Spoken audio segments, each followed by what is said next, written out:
एक लड़की थी, वह हॉस्टल में रहती थी।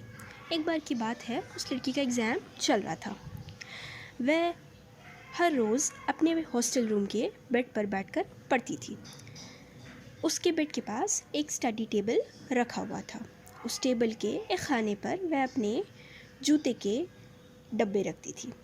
एग्ज़ाम के कारणवश वह अपने रूम की सफाई नहीं कर पा रही थी, जिस कारण उसके टेबल पर रखे जूते के डब्बे में मकड़ी के जाले पड़ गए थे।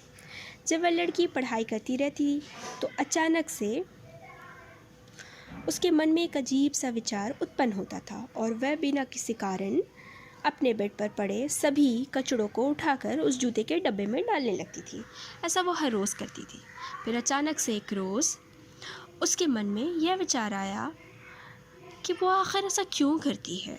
फिर जब उसने इस बात पे विचार किया तो उसकी नज़र एक मकड़ी पे गई जो उस जूते के डब्बे में रहती थी।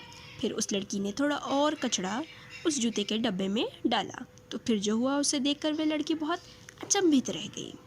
उसने देखा कि वो जो कचड़ा उसने जूते के डब्बे में डाला था वो सारा कचड़ा धीरे धीरे मकड़ी खा गई।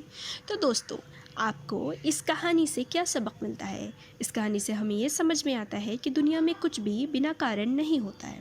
प्रकृति का एक नियम है और उस नियम को समझने के लिए हमें ज़्यादा कुछ करने की ज़रूरत नहीं, हमें कोई नज़ारा बदलने की ज़रूरत नहीं, हमें केवल अपने नज़रिए को थोड़ा खोलने की ज़रूरत है। Thank you friends.